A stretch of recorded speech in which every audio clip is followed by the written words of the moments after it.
Move this down a little bit. Here we go.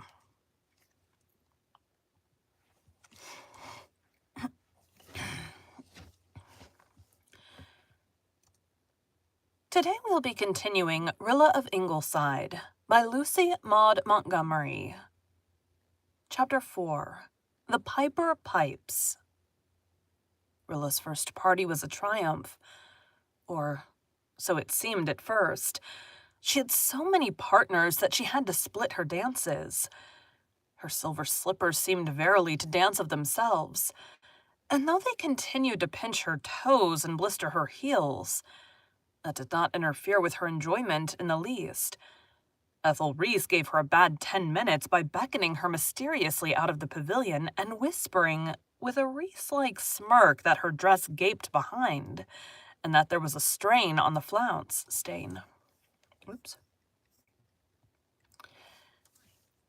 And that there was a stain on the flounce. Rilla rushed miserably to the room in the lighthouse which was fitted up for a temporary ladies' dressing room, and discovered that the stain was merely a tiny grass smear, and that the gap was equally tiny where a hook had pulled loose. Irene Howard fastened it up for her, and gave her some oversweet, condescending compliments. Rilla felt flattered by Irene's condescension. She was an Upper Glen girl of 19 who seemed to like the society of the younger girls. Spiteful friends said because she could queen it over them without rivalry. But Rilla thought Irene quite wonderful, and loved her for her patronage. Irene was pretty and stylish. She sang divinely and spent every winter in Charlottetown taking music lessons.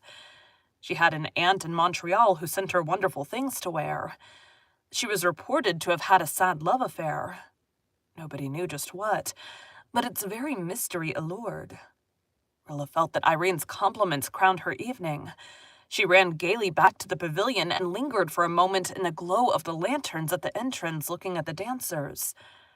A momentary break in the whirling throng gave her a glimpse of Kenneth Ford standing at the other side. Rilla's heart skipped a beat. Or if that be a physiological impossibility, she thought it did. So he was here, after all. She had concluded he was not coming. Not that it mattered in the least. Would he see her? Would he take any notice of her? Of course he wouldn't ask her to dance. That couldn't be hoped for. He thought her just a mere child. He had called her Spider not 3 weeks ago when he had been at Ingleside one evening. She had cried about it upstairs afterwards and hated him, but her heart skipped a beat when she saw that he was edging his way round the side of the pavilion towards her. Was he coming to her? Was he? Was he? Yes, he was. He was looking for her. He was here beside her.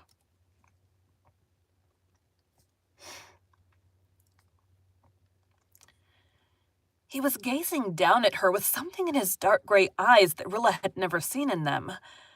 Oh, it was almost too much to bear. And everything was going on as before. The dancers were spinning round. The boys who couldn't get partners were hanging about the pavilion. Canoodling couples were sitting out on the rocks. Nobody seemed to realize what a stupendous thing had happened. Kenneth was a tall lad, very good-looking, with a certain careless grace of bearing that somehow made all the other boys seem stiff and awkward by contrast. He was reported to be awesomely clever with the glamour of a faraway city, and a big university hanging around him. He had also the reputation of being a bit of a lady killer, but that probably accrued to him from his possession of a laughing, velvety voice, which no girl could hear without a heartbeat, and a dangerous way of listening as if she were saying something that he had longed all his life to hear.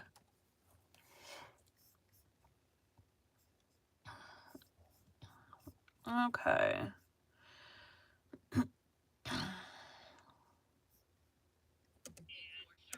Oh, we've got 2 characters unmuted at the end. Velvety voice. Not that one.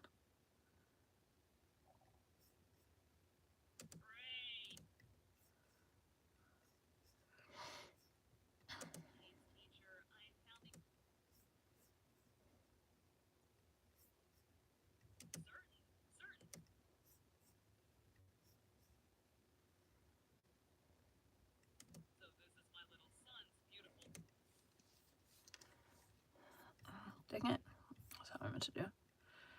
His name was Kenneth.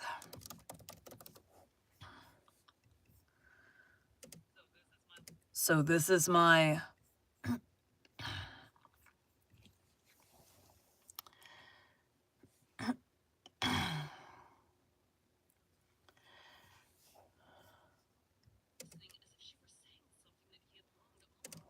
longed all his...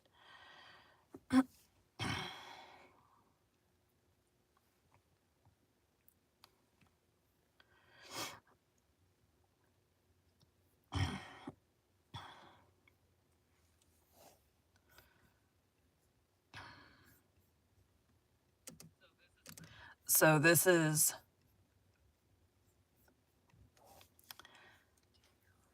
Is this Rilla my Rilla? He asked in a low tone. Is this... Oh my god, my voice is cracking.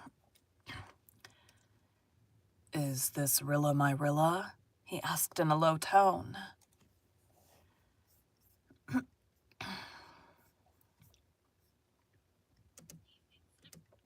He thinks...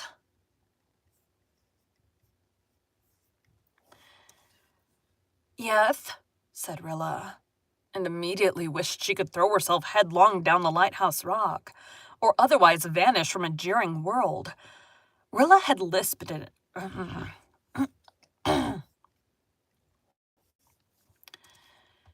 Rilla had lisped in early childhood, but she had grown out of it.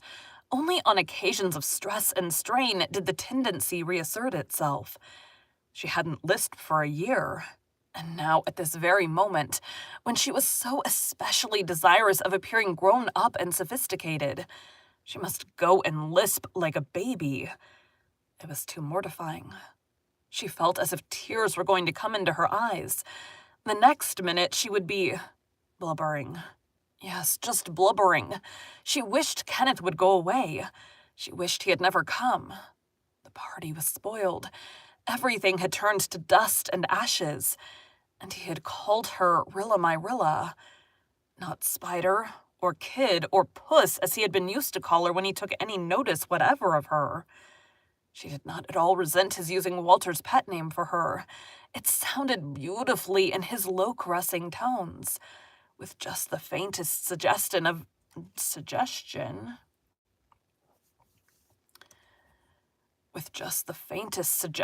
emphasis on the my. It would have been so nice if she had not made a fool of herself. She dared not look up lest she should...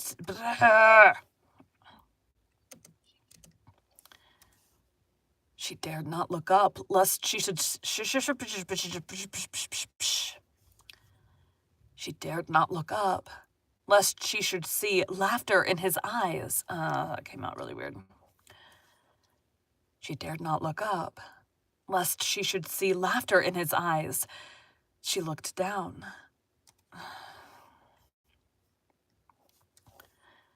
So she looked down, and as her lashes were very long and dark, and her lids very thick and creamy, the effect was quite charming and provocative, and Kenneth reflected that Rilla Blythe was going to be the beauty of the Ingleside girls after all. He wanted to make her look up, to catch again that little demure questioning glance. She was the prettiest thing at the party. There was no doubt of that. What was he saying? Rilla could hardly believe her ears. Can we have a dance? Yes, said Rilla. She said it with such a fierce determination not to lisp that she fairly blurted the word out. Then she writhed in spirit again. It sounded so bold, so eager, as if she were fairly jumping at him. What would he think of her? Oh, why did dreadful things like this happen, just when a girl wanted to appear at her best? Kenneth drew her in among the dancers. I think this... Oh, my God. I think this game ankle of mine is good for one hop around at least, he said. How is your ankle? I need to listen to her voice again. Rilla. He thinks... How is your ankle? Said Rilla. Oh, why couldn't she think of something else to say? She knew he was sick of inquiries about his ankle. She had heard him say so at Ingleside. Heard him tell Di he was going to wear a placard on his breast announcing to all and sundry that the ankle was improving, etc. And now she must go and ask the stale question again. Kenneth was tired of inquiries about his ankle, but then he had not often been asked about it by lips with such an adorable, kissable dent just above them. Perhaps that was why he answered very patiently that it was getting on well, and didn't trouble him much, if he didn't walk or stand too long at a time. They tell me it will be as strong as ever in time, but I'll have to cut football out this fall. They danced together, and Rilla knew every girl in sight envied her. After the dance, they went down the rock steps, and Kenneth found a little flat, and they rowed across the moonlit channel to the sandshore. They walked on the sand till Kenneth's ankle made protest, and then they sat down among the dunes. Kenneth talked to her as he had talked to Nan and Di. Rilla, overcome with shyness, she did not understand, could not talk much, and thought he would think her frightfully stupid. But in spite of this, it was all very wonderful. The exquisite moonlit night, the shining sea, the tiny little wavelets swishing on the sand, the cool and freakish wind of night crooning in the stiff grasses on the crest of the dunes, the music sounding faintly and sweetly over the channel.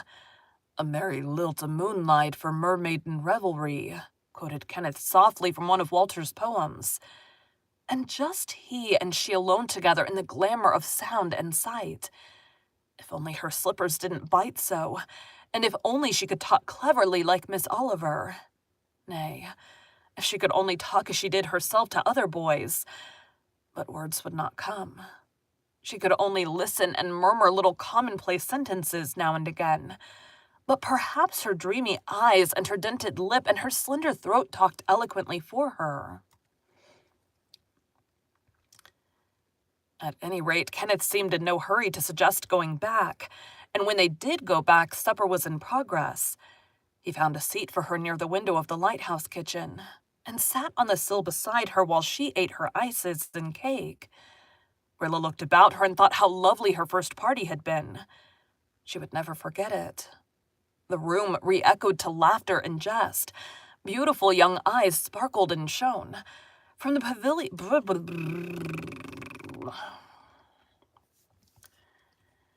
pavilion outside came the lilt of the fiddle and the rhythmic steps of the dancers. There was a little disturbance among a group of boys crowded about the door. A young fellow pushed through and halted on the threshold, looking about him somberly.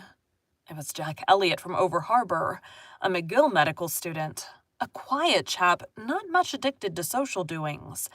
He had been invited to the party, but had not been expected to come since he had to go to Charlottetown that day, and could not be back until late. Yet here he was, and he carried a folded paper in his hand. Gertrude Oliver looked at him from her corner and shivered again. She had enjoyed the party herself, after all, for she had foregathered with a Charlottetown acquaintance who, being a stranger and much older than most of the guests, felt himself rather out of it, and had been glad to fall in with this clever girl who could talk of world doings and outside events with the zest and vigor of a man. And the pleasure... Oh my God.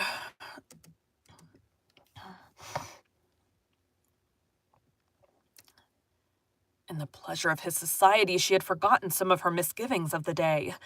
Now they suddenly returned to her. What news did Jack Elliott bring? Lines from an old poem flashed unbidden into her mind. There was a sound of revelry by night. Hush, hark, a deep sound strikes like a rising knell. Why should she think of that now? Why didn't Jack Elliott speak? If he had anything to tell, why did he just stand there glowering importantly? What was his name? Gertrude.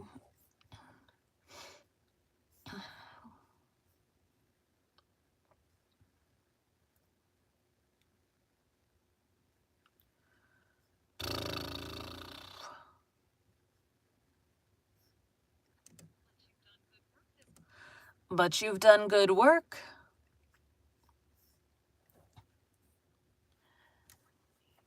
Ask him. Ask him, she said feverishly to Alan Daly.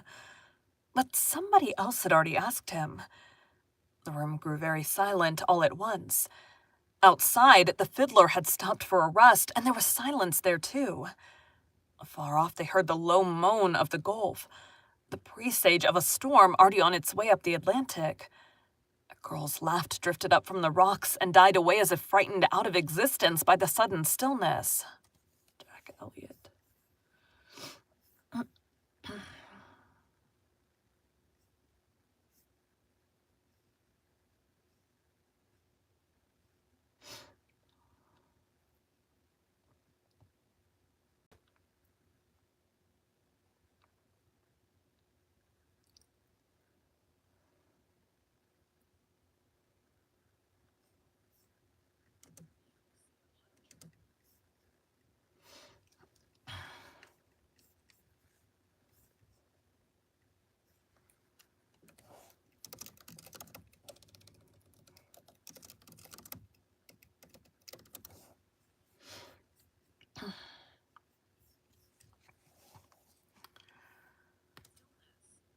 England declared war on Germany today, said Jack Elliott slowly. The news came by wire just as I left town. God help us, whispered Gertrude Oliver under her breath. My dream. The first wave has broken. She looked at Alan Daly and tried to smile. Is this Armageddon? She asked.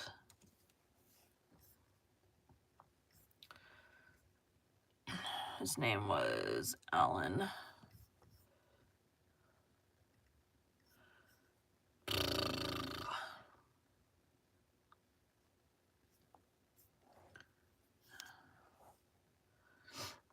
I believe there was another Alan, wasn't there?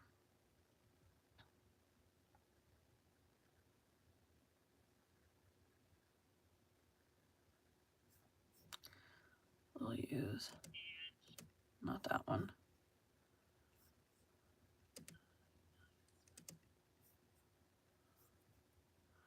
Need a younger voice, like Paul's too young.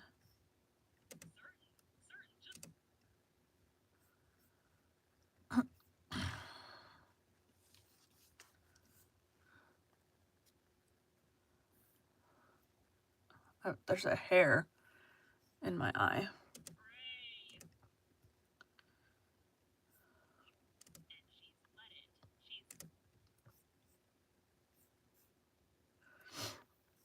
Mrs. Berry, Mr. Phillips, go Jimmy. Let me see. No, not that one. I need a boy voice. That doesn't sound whiny and irritating.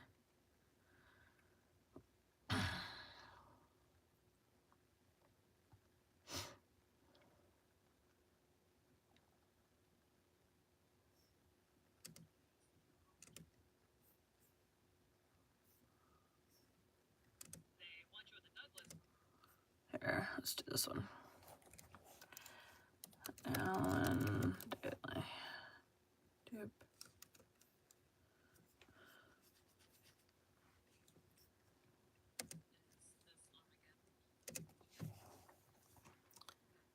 She asked. I'm afraid so, he said gravely. A chorus of exclamations had arisen round them. Light surprise and idle interest for the most part. Few there realized the import of the message. Fewer still realized that it meant anything to them. Before long, the dancing was on again, and the hum of pleasure was as loud as ever. Gertrude and Alan Daly talked the news over in low, troubled tones. Walter Blythe had turned pale and left the room. Outside, he met Jem hurrying up the rock steps. Walter.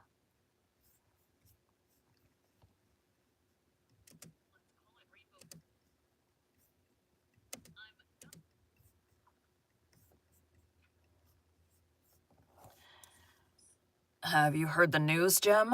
Yes, the Piper has come, hurrah! I knew England wouldn't leave France in the lurch. I've been trying to get Captain Josiah to hoist the flag, but he says it isn't the proper caper till sunrise. Jack says they'll be calling for volunteers tomorrow. "What a fuss to make over nothing," said Mary Vance disdainfully as Jem dashed off. She was sitting out with Miller Douglas on a lobster trap, which was not only an unromantic, but an uncomfortable seat. But Mary and Miller were both supremely happy on it. Miller Douglas was a big, strapping, uncouth lad who thought Mary Vance's tongue uncommonly gifted, and Mary Vance's white eyes stars of the first magnitude, and neither of them had the least inkling why Jim Blythe wanted to hoist the lighthouse flag.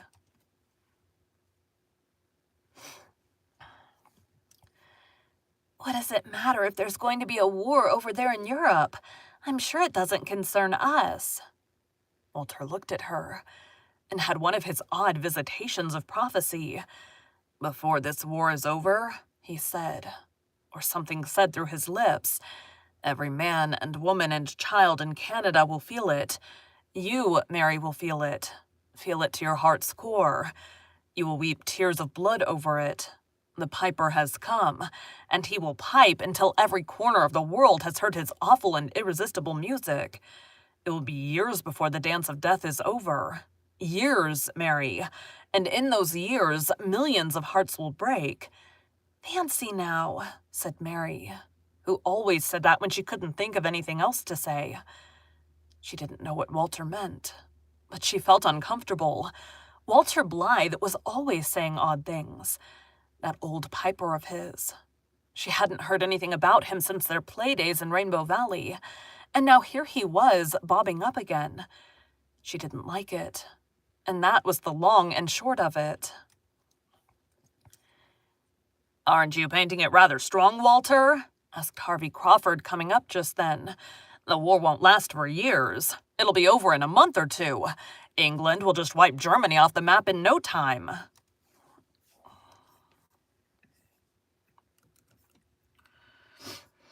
Some of these, I'm pretty sure they don't have a voice, or at least they're not main character enough to need to remember their voice. Harvey Crawford. I feel like it takes me longer to, find a voice that'll fit him than to just make one up, so we go with that. "Do you think a war for which Germany's been preparing for 20 years will be over in a few weeks?" said Walter passionately. "This isn't a paltry struggle in a Balkan corner, Harvey. It is a I have a cold, and it's trapped in my sinuses right now.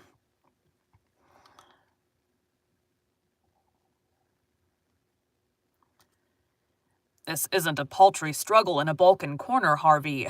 It is a death grapple. Germany comes to conquer or to die. And you know what will happen if she conquers? Canada will be a German colony."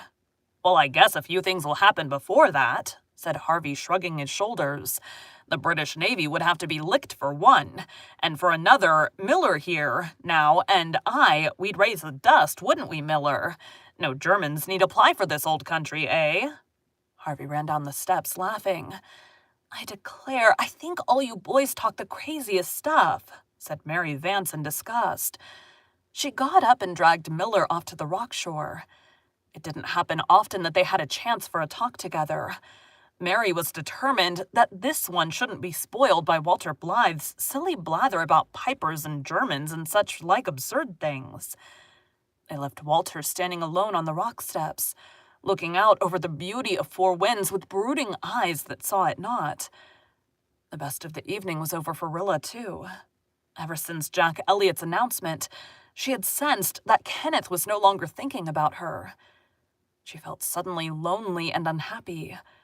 It was worse than if he had never noticed her at all. Was life like this?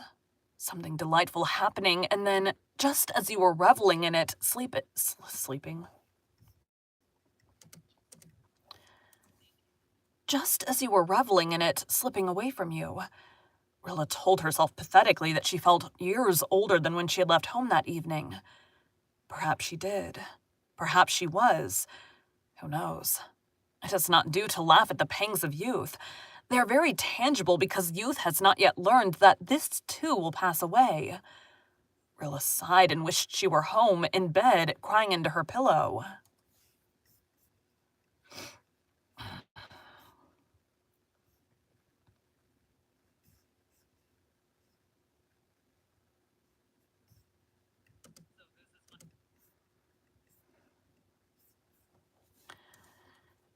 Tired. Oh my god, my brush just cracked. This hair in front of my eye is driving me nuts. Tired, said Kenneth, gently but absently. Oh, so absently. He really didn't care a bit whether she were tired or not, she thought.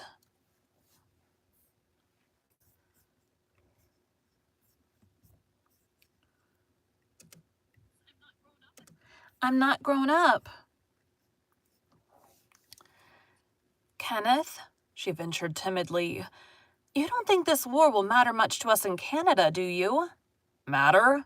Of course it will matter to the lucky fellows who'll be able to take a hand.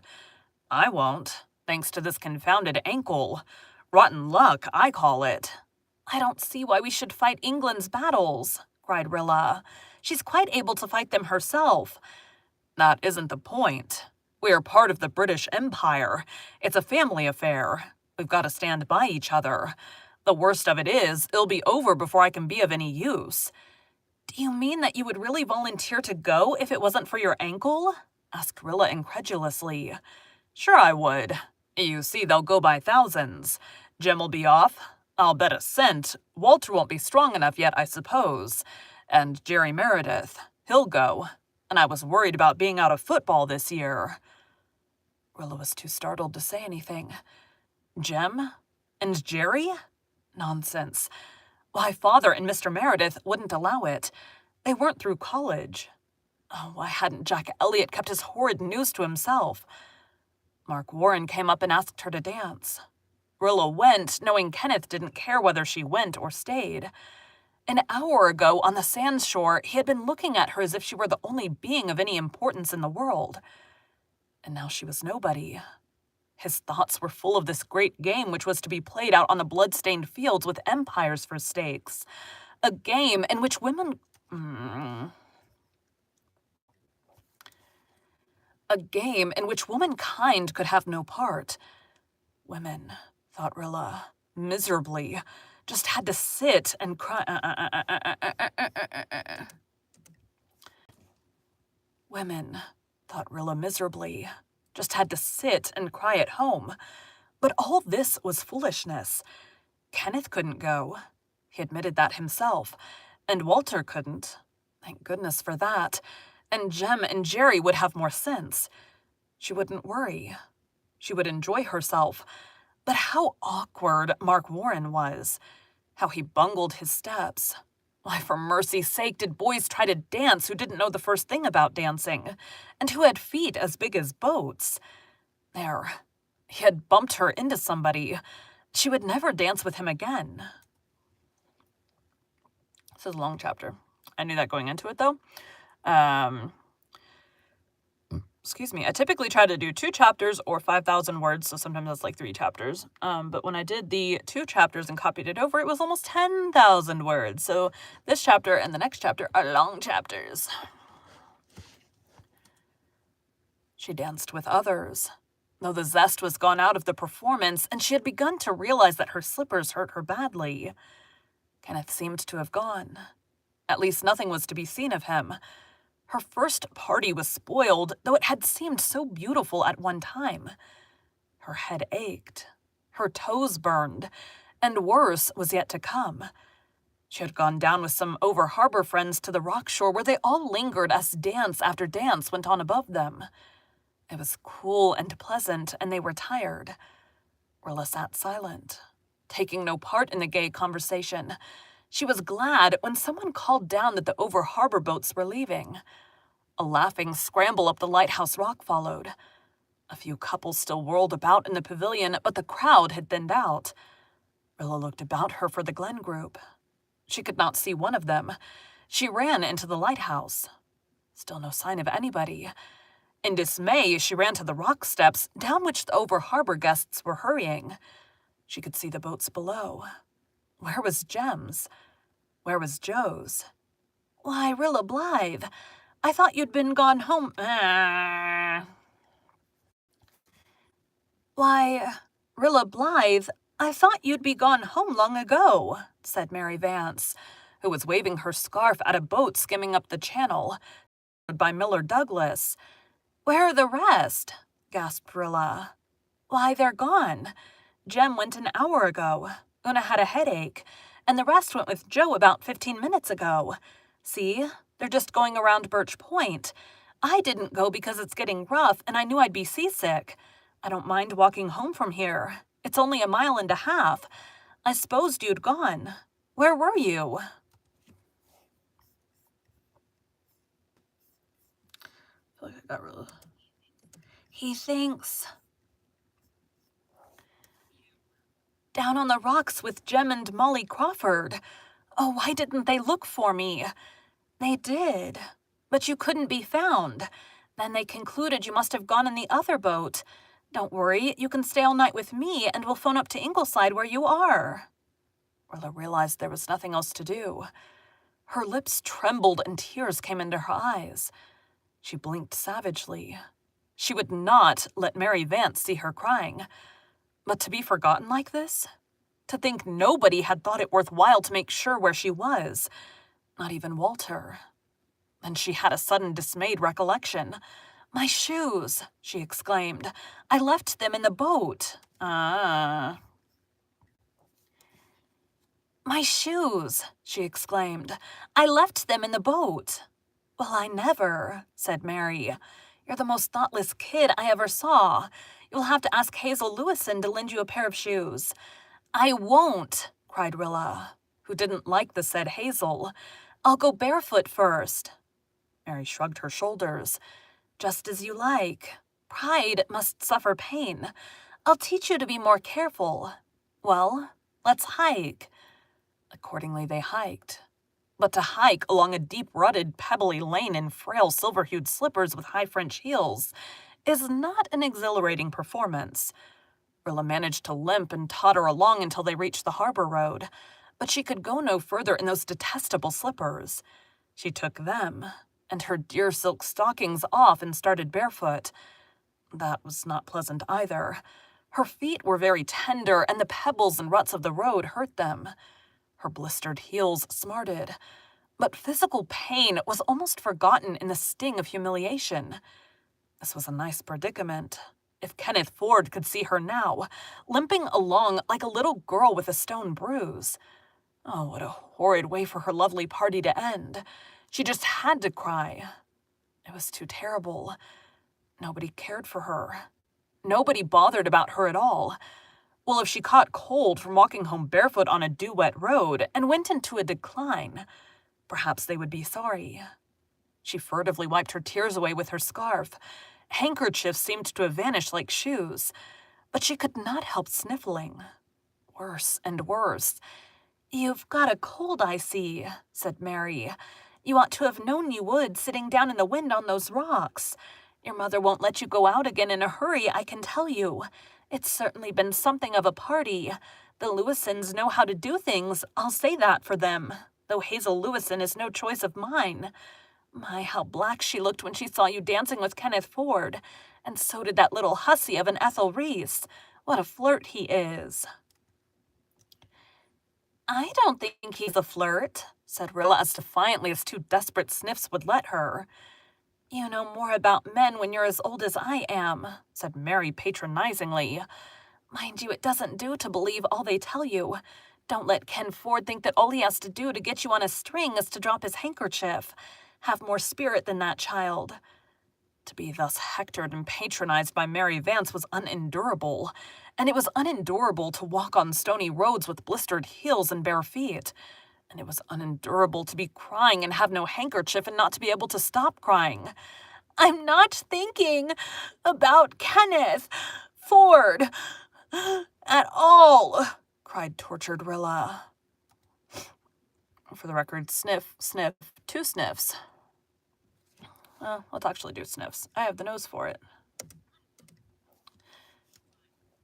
I'm not thinking about Kenneth Ford at all, cried tortured Rilla. There's no need to fly off the handle, child. You ought to be willing to take advice from older people. I saw how you slipped over to the sands with Ken and stayed there ever so long with him. Your mother wouldn't like it if she knew. I'll tell my mother all about it, and Miss Oliver, and Walter. Rilla gasped Excuse me. Rilla gasped between sniffs. You sat for hours with Miller Douglas on that lobster trap, Mary Vance. What would Mrs. Elliot say to that if she knew? Oh, I'm not going to quarrel with you, said Mary, suddenly retreating to high and lofty ground. All I say is, you should wait until you're grown up before you do things like that. Rilla gave up trying to hide the fact that she was crying. Everything was spoiled. Even that beautiful, dreamy, romantic moonlit hour with Kenneth on the sands was vulgarized and cheapened. She loathed Mary Vance. Why, whatever's wrong? Cried mystified Mary. What are you crying for? My feet hurt so, sobbed Rilla, clinging to the last shred of her pride. It was less humiliating to admit crying because of your feet than because somebody had been amusing himself with you, and your friends had forgotten you, and other people patronized you. I dare say they do, said Mary, not unkindly. Never mind. I know where there's a pot of goose grease in Cornelia's tidy pantry, and it beats all the fancy cold creams in the world. I'll put some on your heels before you go to bed. Goose grease on your heels. So this was what your first party and your first beau and your first moonlit romance. So this was what your first party and your first beau and your first moonlit romance ended in. Rilla gave over crying in sheer disgust at the futility of tears, and went to sleep in Mary Vance's bed in the calm of despair. Outside, the dawn came grayly in on wings of storm. Captain Josiah, true to his word, ran up the Union Jack at the Four Winds Light, and it streamed on the fierce wind against the clouded sky like a gallant, unquenchable beacon. Thank you for joining Bite at a Time Books today, while we read a bite of one of your favorite classics. Again, my name is Bree Carlile, and I hope you come back tomorrow for the next bite of Rilla of Ingleside. All done. Back to the beginning, scroll up and save. Then I always clear out the file. Thanks, guys.